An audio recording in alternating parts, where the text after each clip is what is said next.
லிங்கம் வாஸ்து அன்பர்கள் அனைவருக்கும் சிவசரவணனின் அன்பான வணக்கங்கள். மாசி மாதம் குடி போகலாமா? கண்டிப்பாக குடி போகலாம். ஆழகால விஷம் அருந்தியதால் குடி போகக்கூடாதுங்கிறது சொல்லியிருக்காங்க அப்படின்றா. ஸோ அதனால் ஒன்றும் கிடையாது. மாசி மாதம் நல்ல மாதம், அருமையான மாதம், குடி போகலாம். கும்பராசிக்காரர்கள், அதுக்கப்புறம் மேசராசி, அப்புறம் சிம்ம ராசி, இவங்களுக்கெல்லாம் உயர்வை கொடுக்கும்.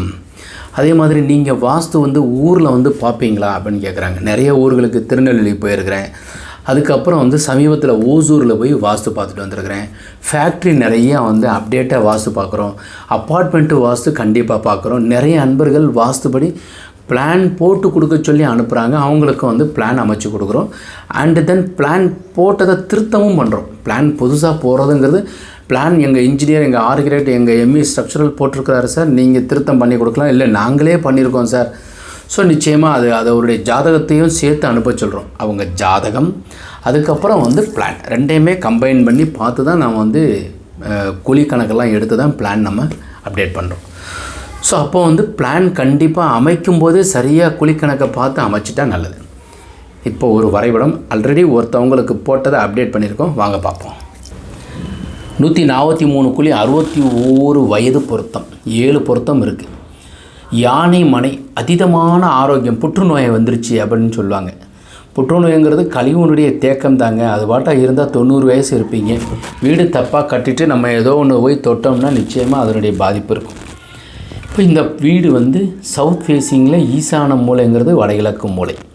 போர்வெல், மழைநீர் சேகரிப்பு, சம்பு. அக்னி மூலைங்கிறது எரிக்கிற மூலை அப்படின்னு சொல்லுவாங்க, எரி மூலைன்னு சொல்லுவாங்க. அதனால் அந்த மூலையில் என்ன பண்ணிடுவாங்கன்னா வாசல் வைக்க மாட்டாங்க. கன்னி மூலையில் கொண்டு போய் வச்சுருவாங்க. அக்னி மூலையில் அடுப்பை வச்சுருவாங்க, கன்னி மூலை வாசல். தெற்க பார்த்த வீட்டிற்கு இடது பக்கம் வாசல் வைக்கக்கூடாது. இன்னொரு முறையும் சொல்கிறேன், தெற்க பார்த்த சவுத் ஃபேஸிங்கில் இருக்கிற வீட்டுக்கு அக்னி மூலையில் சொர்ண மஹால் அப்படின்னாக்கா சொர்ண வாசல் அப்படின்றது தான் அக்னி மூலை. வாசல் இங்கே இருக்கணும், கன்னி மூலையில் இருக்கக்கூடாது. ஹாலு 20க்கு 16, பெட்ரூம் 10க்கு 10, ஈசானியத்தில் அப்பா அம்மா படுக்கிறதுக்கு. கிச்சன் வாயுவில் வச்சுருக்கோம். பூஜை ரூம், டாய்லெட்டு கன்னி மூலையில் 16க்கு 11.25 பெட்ரூம் போட்டிருக்குறோம். அக்னி கன்னி மூலையில் உயரமாக 2 தென்னம்பிள்ளையை வைங்க, பிள்ளைகள் வளருவாங்க.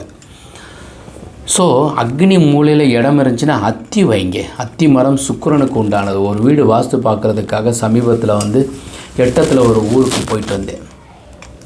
அந்த ஊரில் ஒரு 50 அத்தி மரம் வச்சுருக்கார் வீடை சுற்றி. சுக்கிரன் அவருக்கு நீசம் பெற்றிருக்கிறாரு. அத்தி வைக்க சொன்னாங்களா, அத்தி வச்சுருக்கிறாரு. அப்புறம் அவர் தான் அத்தி காய் அப்படின்னு பாடுவாங்களே, அது மாதிரி வீட்டை சுற்றி அத்தி வச்சுருக்கிறாரு. அப்புறம் வீடு எவ்வளவு தப்பாக இருந்துச்சோ அதை சரி பண்ணதுக்கப்புறம் தாங்க இந்த அத்தி உங்களுக்கு உதவும்.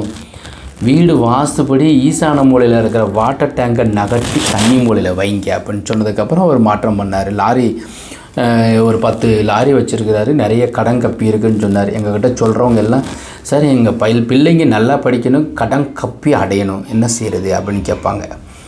கடன் கப்பி அடையணும்னாக்கா இடரினும் தளரினும் எனதொரு நோய் தொடரணும். வாசி தீரவே காசு நல்குவீர், மாசில் மிளலையில் ஏசல்.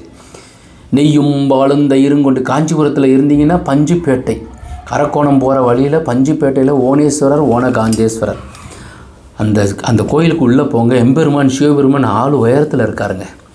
போய் தரிசனம் பண்ணிட்டு வாங்க. எக்கச்சக்கமான கூட்டம் இருக்காது, ஃப்ரீயாக இருக்கும். ஏன்னா இறைவனே அழைப்பு கொடுக்கணும். நீங்கள் போனாக்கா காசை கொடுத்துருவார். அப்போ அங்கே வாய்ப்பு இருந்தால் தான் உங்களால் போக முடியும். இறை அனுமதி கொடுக்கணும். அப்போ அவர் கொடுத்துட்டாருன்னு வச்சுக்கோங்க, உங்களுக்கு கிடச்சிருச்சுன்னு அர்த்தம். அந்த கோவிலில் போய் மனமுருகி நெய்யும் பாலுந்து, அங்கே போர்டில் எழுதி போட்டிருப்பாங்க, நெய்யும் பாலுந்த இருங்கொண்டடி தனி பூசனை செய்யலுற்றார் கையலொன்றும் காணமில்லை. இந்த பாடல் நீங்கள் பாடினீங்கன்னா காசு வரும். இடரினும் தளரினும் இந்த பாடல் பாடினீங்கன்னா காசு வரும். குற்றாலத்துக்கு அடியேன் போயிட்டு நண்பர்களுடன் நல்லா குளிச்சுட்டு குற்றாலநாதேஸ்வரரை பார்த்துட்டு அந்த அறையில் சிவ பூஜை செய்துக்கிட்டு வெளியே வரும்போது அடியேன் இந்த பாடலை பாடிட்டேன். எப்போவுமே இந்த விஷப்பரீட்சை பண்ணிடாது அடியேன் பண்ணி என்னன்னாக்கா அந்த பாடல் பாடணும்னா காசு வரும்ல அப்படின்னு பாடிட்டேன். குற்றாலத்தில் போயிட்டு நம்ம வந்து ரெக்ரியேஷன் சுற்றுலாவுக்காக போயிருக்கிறோம், நல்லா குளிச்சிருக்கிறோம். அப்போ வந்து உங்களுக்கு வந்து எப்படி காசு பணம் கொடுக்கும் ஒரு அன்பர் வந்தார். வாஸ்து பொற்குடம் எழுதிய ஆசிரியர் நீங்கள் தானே அப்படின்னாரு. ஒரு 10 நிமிஷம் பேசிவிட்டு, நான் வந்து சென்னையில் இருக்கேன், உங்களை வந்து பார்த்ததுக்கு நீங்கள் மாதிரியே இருக்கீங்கிறதுக்கு இந்த புஸ்தகத்தை காமிச்சார், அடியன் அப்படின்னு. எனக்கு ஒரு வரைபடம் போட்டு கொடுங்கன்னு சொன்னார். நான் ஊருக்கு போனதுக்கப்புறம் போட்டு கொடுக்குறேன்னு 2000 ரூபா ஃபீஸ் கொடுத்துட்டு அவசரம்லாம் போட்டு அனுப்புங்கன்றார். பார்த்தீங்களா, கைமேல் பலன். காட்டுக்குள்ளே இருந்து கூட நீங்கள் இந்த பாடல் பாடினா ஏதோ ஒரு ரூபத்தில் உங்களுக்கு காசு வரும். உங்கள் அக்கௌண்ட்டில் வந்து டக்குன்னு விழுகுமா. கோடி ரூபாய் வரணும்னா பாடல் கேட்டால் கோடி வரும், லட்சம் வேணும்னா லட்சம் வரும். இறைவன் கொடுத்தே தீர்வாருங்க. ஒரே ஒரு ஆளை நம்பினா போதும். உலகத்தில் யாரையுமே நம்ப வேண்டியதில்லை, ஒரே ஒருத்தரை மட்டும். அப்புறம் தான் எம்பெருமான் சிவபெருமான். அவர்கிட்ட 2 நண்பர்கள் இருக்காங்க. யார் தெரியுமா? சுந்தரர் தான் நண்பர், குபேரன் இன்னொரு நண்பர். சுந்தரர் வந்து அன்பிற்கு உரியவர். அவர் வந்து சுந்தரர், அவர் பேர் அழகானவர் தான் சுந்தரர். குபேரன் கீழே இருப்பார். நம்ம இறைவா எனக்கு வேணும்னா குபேரன்ட்ட சொல்லுவார், ஏப்பாயே நம்ம தம்பி ஒருத்தவர் கேட்குறார், கொடுத்து விடியா அப்படின்னு. சாமி அப்படின்னாக்கா மறுபரிசீலனையே கிடையாது, கொடுத்துரு, அவர் பாடிட்டார் கொடு அப்படின்றார். அதனால் கேளுங்க, கண்டிப்பாக கொடுப்பார். அப்படி பணம் வந்து இப்படியே ஈசான மூலை வழியாக அப்படியே இது வழியாக வந்து கன்னி மூலையில் நீங்கள் கட்டில் இங்கே போட்டு அப்படியே அருமையாக உறங்குனீங்கன்னு வச்சுக்கோங்க. இந்த இடத்துல பீரோ வச்சுருங்க, வச்சுட்டு கட்டிலில் மேலே உக்காந்துக்கோங்க. பணம் எண்ணணும்ல, முதுகெலும்பை நேராக வச்சு அப்படியே எண்ணுங்க, வடக்க பார்த்து எண்ணுங்க. மனைவியை பக்கத்தில் வச்சுக்கோங்க. ஏதோ ஒரு இடம் வாங்க போகிறீங்கன்னா, ஏம்மா உள்ளே வாமா அப்படின்னு சொல்லிட்டு கதவை மூடிட்டு ஜன்னல்லாம் உள்ளே நல்லா மூடி வச்சுக்கோங்க. ஏன்னா கன்னி மூலையில் ஃப்ரெண்டில் வந்ததில் எண்ணி உள்ளே வைமா அப்படின்னு சொல்லிட்டு பீரவை திறந்து உள்ளே வைக்க சொன்னோம்னா அந்த அம்மா வந்து சாமி கும்பிட்டு பல மடங்காக சேரட்டும்னு உள்ளே வைக்க சொல்லுங்கள். கத்தையாக பணம் சேரும். உண்மை, இது நிஜம். இப்போ வந்து ஜாதகத்தில் வந்து சுக்கிரன் நீசம் பெற்றிருக்காரு, அல்லது பணம் வரமாட்டேங்குது, ஏதோ ஒரு தடை ஏற்படுது, சுக்கிர தசை நடக்குது, சுக்கிரன் உங்களுக்கு நல்லா இல்லைன்னு சொல்கிறாரு, இல்லை சுக்கிர தசை வந்து வேலையே செய்யலையா, 2 காமாட்சி விளக்கு வாங்குங்க.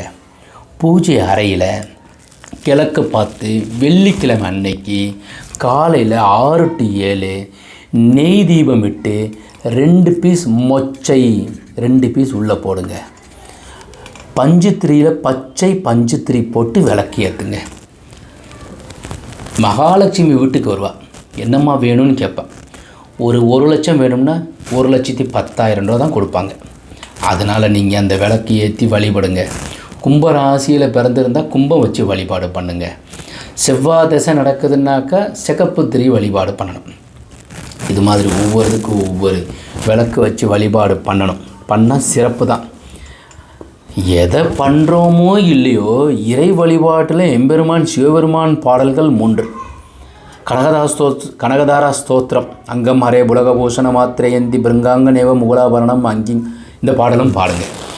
அபிராமி அந்தாதி 100 பாடல்கள், சௌந்தரிய லஹரி, ஆனந்த லஹரி, பிரேம லஹரி, இதெல்லாம் பாடுங்க. கண்டிப்பாக வந்து முக்கியமாக ஒன்று சொல்கிறேன் பாருங்கள். மனைவியை எக்காரணத்து கொண்டு மனைவியையும் திட்டாதீங்க. ஒரு வீடு வாஸ்து பார்க்க போயிருந்தேன். அந்த வீட்டில் அந்த கணவரானவர் மனைவியை எப்படா இந்த வாஸ்து பார்த்துட்டு வெளியே வருவோன்னு சொல்லிட்டு நினச்சிட்டு அம்புட்டு திட்டுங்க. எக்கச்சக்கமாக கெட்ட வார்த்தையிலையும் திட்டுறாரு, அப்புறம் தரக்குறைவாக பேசுகிறாரு. ஒரு புது மனிதர் வந்திருக்காருன்னு பார்க்க மாட்டார். நான் எல்லாம் சாமிக்கிட்ட கேட்டு வாங்கிக்கிறேன், நீ போ அப்படின்னு சொல்லிட்டு நானே சொல்கிறேன். அந்த அம்மா இருக்கட்டும்னா, உங்களுக்கு ஒன்றும் தெரியாது சாமி, என் மனைவி எல்லார்ட்டையும் சொன்னால் சொல்லிட்டு போகட்டுமே, நல்லா இருக்கிறதுக்கு தானே சொல்ல போகிறோம். அப்படி பண்ணிங்கன்னாலும் உங்களுக்கு வளர்ச்சி இருக்க. தயவு செய்து மனைவியையும் அபச்சொற்களால் திட்டாதீங்க. அன்பாக பேசுங்க, உயர்வடைவீங்க. உங்களுக்கு இந்த வரைபடம் தகவல் ஆன்மீகத்திற்கு உண்டானது. தேவைப்பட்டால் 9952166706 KJC 10 குழிக்கணக்கு ஜாதகம் கார்னர் இன்னர் அவுட்டர் மெஷர்மெண்ட் பார்த்து உங்களுக்கு வரைபடம் அமைக்கின்றோம். இந்த பிளான் பிடித்திருந்தால் லைக் பண்ணுங்கள், ஷேர் பண்ணுங்கள், கமெண்ட் பண்ணுங்கள், சப்ஸ்கிரைப் செய்து வைங்க. வாஸ்துள்ள வீட்டில் வசிப்போம், வளமுடன் வாழ்வோம். மீண்டும் நாளை ஒரு அருமையான தகவலுடன் சந்திக்கின்றேன். வணக்கம்.